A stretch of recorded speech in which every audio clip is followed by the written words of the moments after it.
of the silence through endless skies. Hope is reborn where the darkness lies. Shadows may fall, yet the stars remain, calling us onward through loss and pain. Stargazer, lift our hearts higher, guided by truth, by dream, by fire. Through the storm, through the endless night, we sail toward the dawn, toward the light.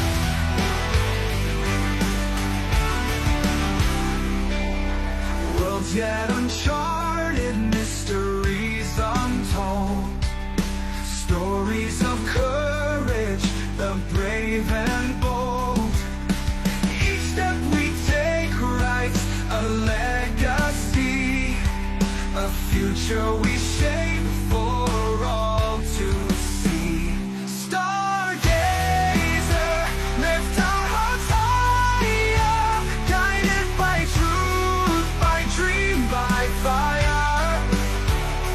Through the storm, through the endless night, we sail toward the dawn, toward the light.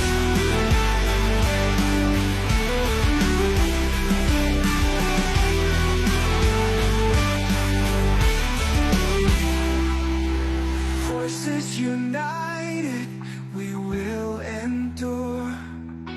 Through every trial, our spirit is pure.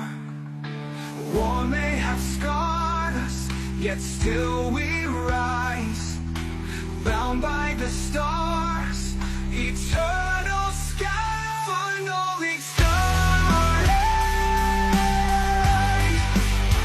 for the light. Stargazer, light the way forward, carry us home where dreams are restored.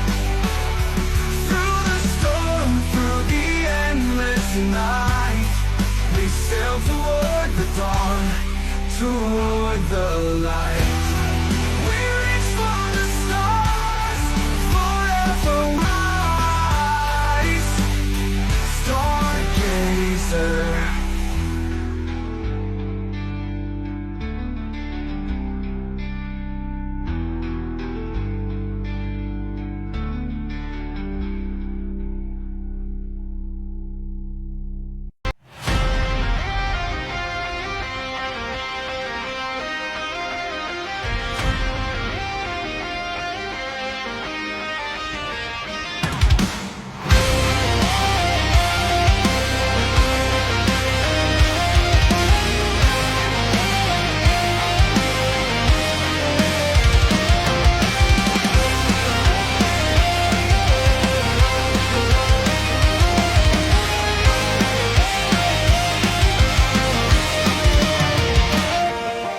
Out among the stars we fly, where no one's gone before.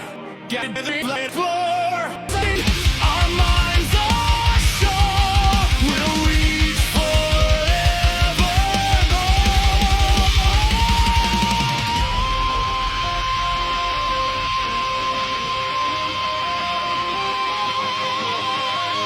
The worst generation ever during the 19th century will be the one that created World War I. Simply because the people in charge wanted to prove they are the best nation of all. The worst generation of the 20th century will be the boomer generation.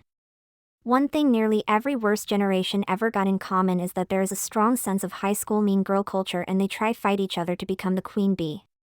The high school mean girl culture can work in high school and among desperate housewives. But not in the real world where result matters. What high school mean girls do?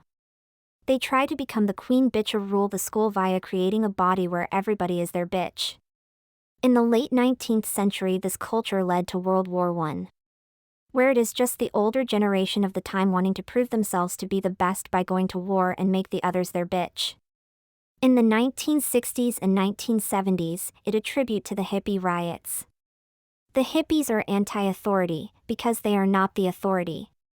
They want to be the high school queen bee, not the bitch. So, if they can't be authority, they are anti-authority. This led to the hippie riots of the 1960s and 1970s. It later led to the corporate culture of the 1980s and 1990s. What is relevant in the workplace at the time isn't about being a good worker, it is about ass kissing. Just like in high school mean girl culture. You kiss the ass of the queen bee and you be the queen bee's bitch. The issue is usually more serious among legacy institutions in the stock market. It is even worse for girls. As many millennial girls reported when they first got into the workforce in the early 2000s, the corporate world they enter doesn't care if you are a good worker. They care about who is willing to sleep with the department manager. The ones that sleep with the manager get promoted, even if she can't do her job. The ones that won't sleep with the manager get fired, even if she is the best person for the job. But the high school mean girl culture is for high school mean girls and desperate housewives. It doesn't work in a world that expects results. So, it always results in disaster results. In the 21st century, it results in generation war. First it is the greatest generation versus the boomers. Afterwards it is boomers versus millennials. In the early 20th century, World War I destroyed Europe. But history is destined to repeat itself again and again and again. This is where our story starts. Another worst generation ever, another high school mean girl culture generation. Amelia Clarkson joined Starfleet with hope. What she sees is a toxic culture.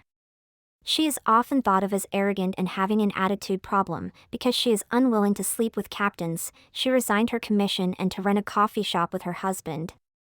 But, like I say, high school mean girl culture always collapse. After massive defeat in the hand of the Klingon, a new Starfleet need to be formed. Amelia Clarkson is recalled. Promoted straight from the rank of lieutenant to captain of the USS Stargazer.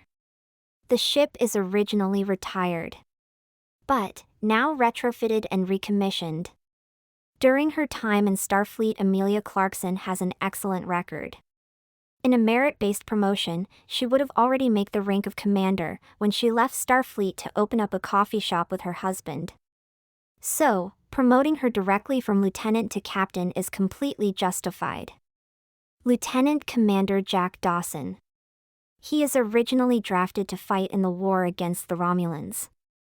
This is before the high school mean girl generation had sufficient influence, and most still hold the rank of lieutenant and lieutenant commander, and the older generation are still the captains and admirals. Just like the boomers refer to the greatest generation as tyrants, due to expecting more results and less kiss ass, this new high school mean girl generation said the same thing. And in a total war, people like Dawson start to be awarded by captains that expect results. And made the rank of lieutenant commander within 4 years. But, similar problem emerged. In China, President Deng Xiaoping already foreseen the boomer problem. To resolve it, Deng Xiaoping first forced China's equivalent to the Western hippies Mao's Red Guard to the countryside and forced them to help work with the harvest. Internally, they outsourced management to the West. Using the fact that the West during that time need to open up foreign factories due to the cost of domestic production is getting too expensive. This ensured the boomers will never gain seniority within existing legacy institutions. Citizens can start their own company if they wanted to. But, due to boomer high school mean girl culture and new startup often need to be hyper-result oriented, most boomer startups fail. But, among post-boomers Gen X and Millennial, the success rates start to increase, due to lacking high school mean girl culture. The West went on a completely different route. The greatest generation might be great, but nobody can be perfect. Most from the generation that fought in World War II continue to believe the hippies are just rebellious and will grow out of it. Because of the high school mean girl culture, most boomers are not willing to start at the bottom. Instead of making the boomers start at working class level jobs, this is when the West start to see issues such as in the United States, turning a blind eye to illegal immigrants to fill those roles. There are massive expansion in middle class jobs. A lot of job that originally require maybe only one person to do and maybe a second in command on standby, you now got 5 or 6 people doing the job. The boomers doesn't understand these positions are only created due to their parents choosing to enable their high school mean girl mindset thinking they will grow out of it. This result in the massive middle-class layoff during the late 90s and early 2000s, due to economic downturn and unnecessary personnel. One of the main reasons for the economic downturn is due to, even with 5 people doing one person's job, the high school mean girl attitude still result in job not getting done. Much like one millennial said regarding his internship in 2001. Nobody is at the office till 10, everybody gone by 11. People aren't back till 4 p.m. and by 5 p.m. the office is empty. So, the work just pile up. Why? Because everybody is down at the pub with the team leader sucking up to him via buying him drinks. And when the greatest generation retiring, they need people to fill those vacancy. And when boomers are the only option, you promote a boomer. And when there are no ideal candidates, you just pick the least crappy option out of all crappy option. So, promotion in legacy institution in the 90s is often not about who is qualified. It is about picking the least crappy option out of all crappy option. If a boomer is actually a good worker during that time, they often experience rapid promotion because everybody else are lazy kiss ass. In an economic downturn, because you already outsource all the working class job to foreigners, unemployment rates start going through the roof. After the war with the Romulans, Jack Dawson retired from Starfleet at the rank of lieutenant commander. But, the Federation at the time had a policy that Federation Council members all need to be over the age of 45. Within only 10 years the landscape of Federation leadership got changed with a high school mean girl generation. The mean girl generation want their friends as Starfleet admirals. Therefore, initiate a new policy allowing non-Starfleet personnel to become admirals in Starfleet via payment. Buying their rank. At first they are limited to non-essential posts. But, are soon given command to critical position and in turn promote suck-ups over actual competent people to the rank of captain. After the massive defeat in the hand of the Klingon, the new Federation Council start to form a new Starfleet, with many of the original officers dead or let go due to incompetence. Jack Dawson, that is now a high school baseball coach, got reactivated to serve as the executive officer of the USS Stargazer. Master Chief Petty Officer Elias Kane, he grew up in an upper-class family with parents from the high school mean girl generation. High school mean girl mentality is about being the queen bee. This is why so many high school mean girl types ended up as spoil rich kids and later resent their parents when their parents made them go get a job. It is asking them to stop being a queen bee and start being a bitch. So, high school mean girl types are usually against their kids from getting a job if they got money. Because, they think by doing so, their kids are becoming a bitch and not a queen bee. As a result, Elias Kane joined Starfleet as an enlisted at the age of 18. After 3 years active duty, he remained in the reserves and later served as a chief petty officer in the war against the Romulans. Afterwards, he remained in Starfleet Reserve. Because high school mean girl culture refused to be working class, the enlisted rank of Starfleet isn't affected in the same way. Outside of Starfleet Reserves, Elias Kane graduated from college and is later a PhD college professor. In Starfleet, he made the rank of Master Chief Petty Officer. After the massive loss against the Klingon, Elias Kane and 16 other Master Chief Petty Officers led a strike among Starfleet enlisted personnel.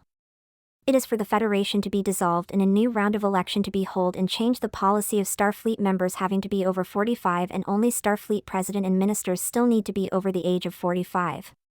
Despite most people that are post-high school mean girl generation are already over 40 by this stage, the change allows a more complete removal of the high school mean girl generation. The high school mean girls are not willing to resign.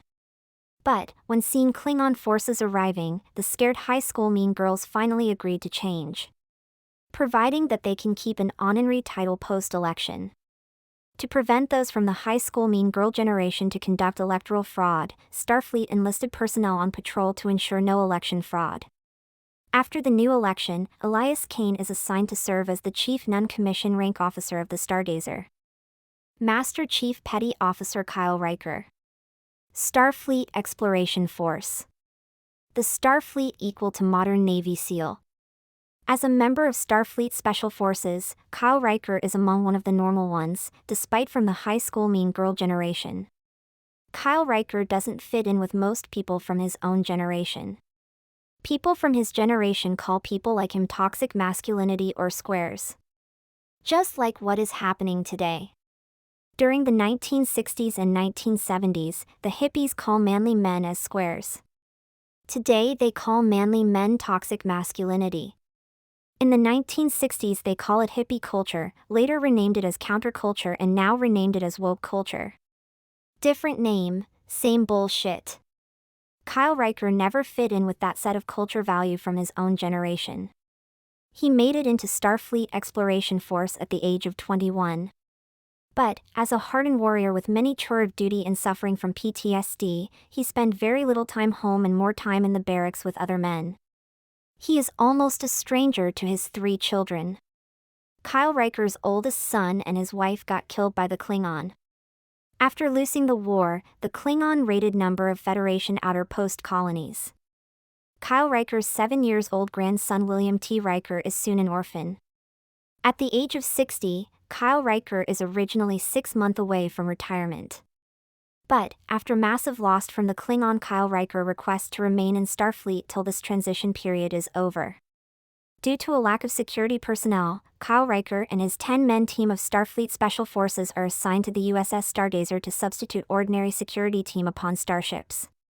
Jean-Luc Picard, just like how the later elderly Picard reflect on his youth to be arrogant, that is exactly the same thing that Captain Amelia Clarkson saw in him when he first joined Starfleet. Picard graduated first in his class in Starfleet Academy. But, that academic accomplishment also gave him a sense of arrogance. His first post is upon the USS Stargazer, as a personal pet project of the newly formed Admiral staff. Amelia Clarkson isn't too happy about it, despite Picard's academic scores. How a whole generation ended up turning into a high school mean girl generation. One of the main issue is overconfidence. Overconfident people think they can do no wrong. They can accidentally set a building on fire and think it is all the fault of others. Because they think that they can do no wrong, they ended up becoming entitled narcissists with a victim mentality. If other people rape a girl, they understand it is wrong. If himself rape a girl, he think it is the girl's fault due to she is sexy. At first Amelia just wanted to find an excuse to kick Picard out of Starfleet. But, after seeing Picard truly got potential and some convincing from Master Chief Elias Kane, Captain Amelia Clarkson decided to mentor Picard. The first thing to do is that Picard need to learn modesty. Arrogant people think they can do no wrong and therefore, always blame others. So, Clarkson placed young Ensign Picard under various situations where his arrogance caused him to fail and he can't find anybody else to place the blame on. The first time will be young Ensign Picard refused to attend the martial art training class of Master Chief Petty Officer Kyle Riker. As a member of the Special Forces, Chief Riker's martial arts skill is beyond even that of Captain Clarkson.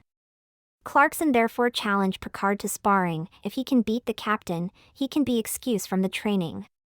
In the sparring match, Clarkson 3 times in a row took down Picard under 3 move and ordered him to report to the compulsory martial art training or face court-martial.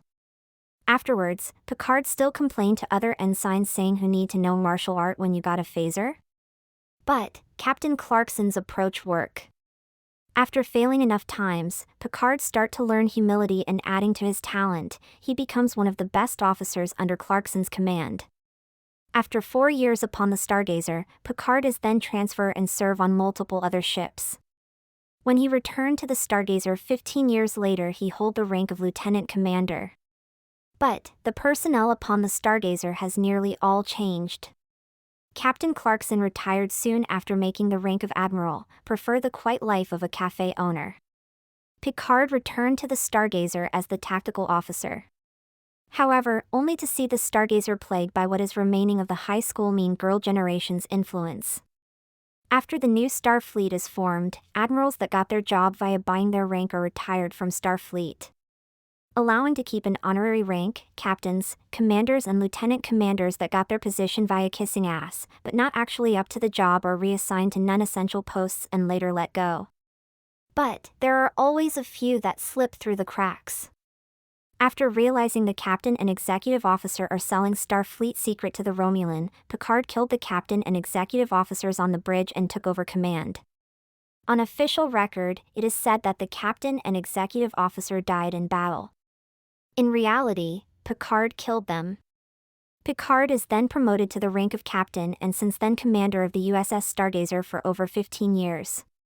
He is later the captain of the starship USS Enterprise, the flagship of Starfleet.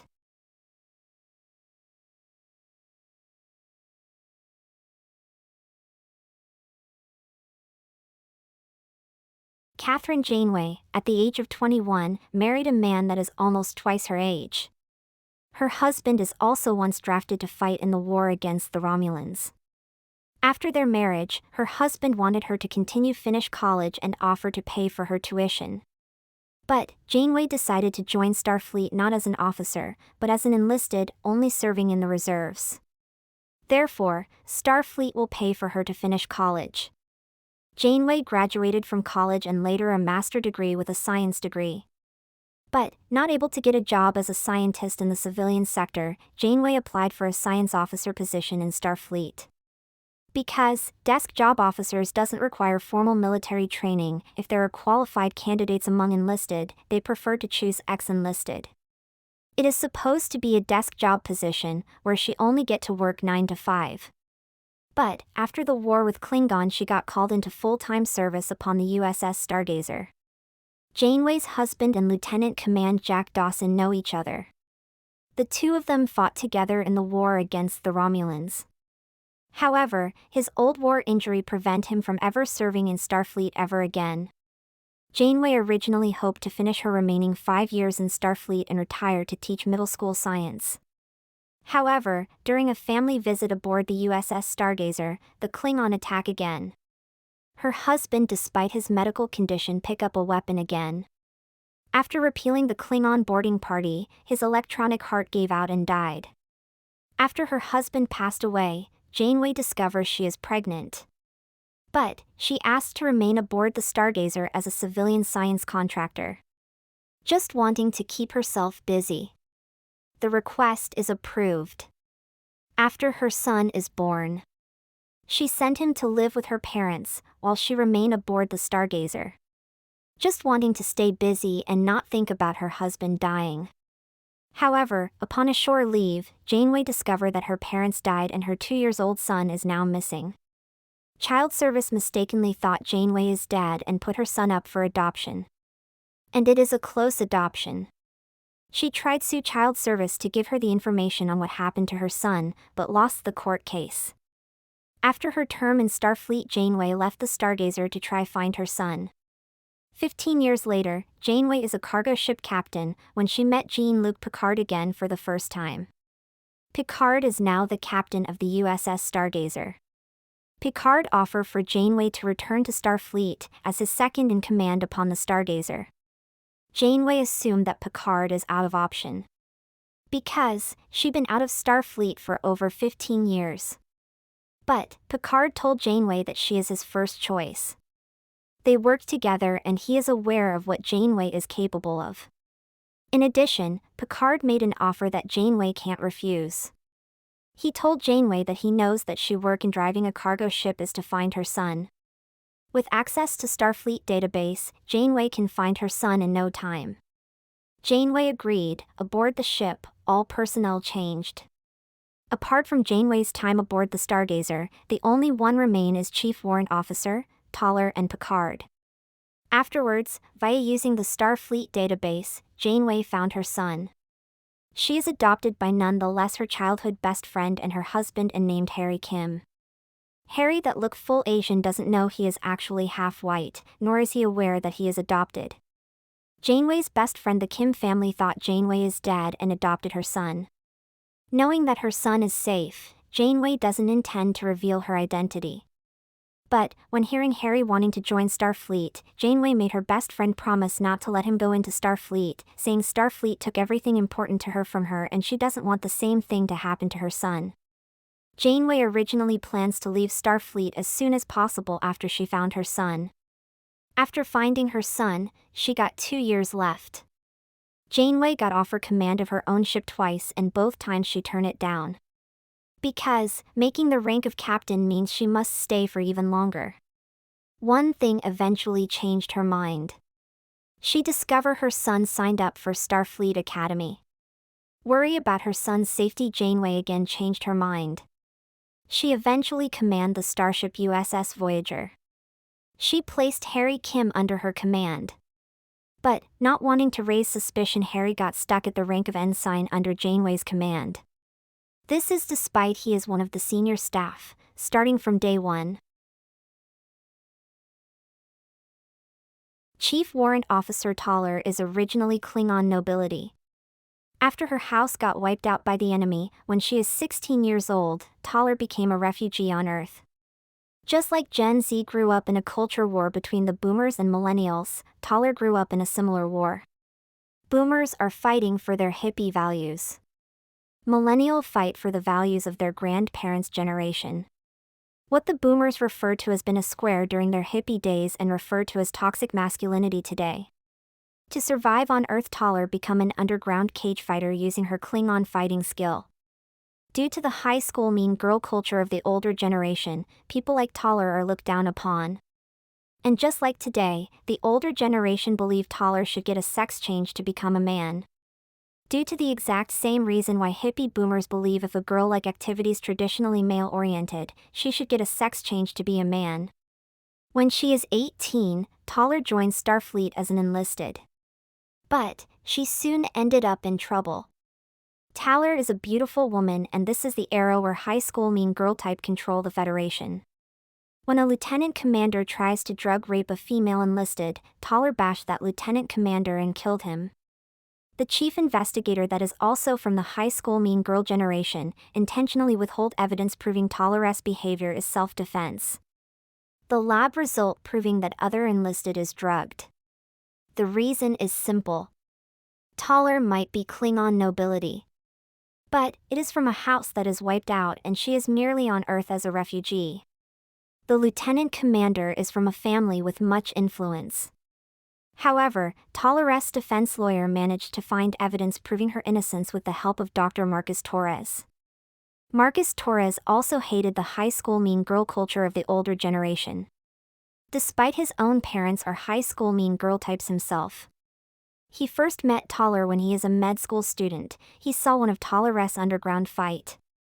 Instead of feeling intimidated, Marcus start blowing wolf whistle at her. Toller quickly flipped Marcus to the ground and hold him down with her knee. But, to her surprise, Marcus smiled and say, "I like a girl that can bash me up." After the cage match, Marcus asked Toller to just a drink, and if she feels nothing, he won't bother her again. They hit it off, and since then, Toller looked forward to Marcus coming to her cage fight. But, Toller is also aware that this relationship isn't going to go anywhere. Marcus' parents are from the high school mean girl generation. His mother is a total snob. No way she will ever accept his son marrying a Klingon cage fighter that is a refugee. Therefore, she disappears one night and is never seen again. Toller is shocked when Marcus appears as a forensic investigator on her court case. He proved Toller's innocence despite family opposition. Because, Toller is a nobody. High school mean girl culture doesn't care about justice. It cares about kissing ass and tearing people down to get to the top. Therefore, Marcus' mother is furious at what his son done and hated Toller. Toller later got accepted into the Warrant Officer Corps of Starfleet to be trained as an engineer. Originally, the chief engineers of a starship is supposed to be an officer. But, after the mass lost in the war against the Klingon, the newly formed Starfleet allows for warrant officers to be engineer chief. Toller is assigned to be the chief engineer upon the USS Stargazer. To her surprise, Marcus is also a member of this crew. After the mass lost in that war, Starfleet is in desperate need for medical personnel. Marcus signed up and carried the rank of lieutenant commander after only a month of training. This is despite the rank is honorary and hold no real command authority. His responsibility and authority as chief of medicine is real. Marcus Torres asked Toller to marry him, despite family opposition. They had one daughter, Bielana Torres. Marcus Torres died upon the Stargazer. After Marcus died, her daughter became the only thing Taller ever had. She became the ultimate tiger mom, wanting to prepare B'Elanna for everything life throw at her. But this only resulted in B'Elanna resenting her later in life. B'Elanna Torres is highly rebellious. His mother later sent her to Starfleet Academy. Not the Starfleet Academy University that trained officers, but standard military high school to learn structure and discipline. B'Elanna got kicked out after only one semester. B'Elanna later joined the Maquis. B'Elanna learned how to be an engineer from her mother. The only aspect of her mother's tiger mom training that B'Elanna doesn't bitch about. She later served as the chief of engineer upon the Starship Voyager under the command of Captain Kathryn Janeway. Just like millennials got no patience for those self-proclaimed emotional neglected child, thinking these kids just need to be cane, the same is applicable to the generation of Captain Amelia Clarkson. When a kid is an entitled narcissist, he or she is always the glass half empty type and think he or she is always right. So, they continue to resent their parents for being a tiger mom for decades to come. They continue to think they are victims due to their parents not putting them on a pedestal. So, a lot of high school mean girl types are entitled narcissists. And the boomer generation got a strong high school mean girl culture.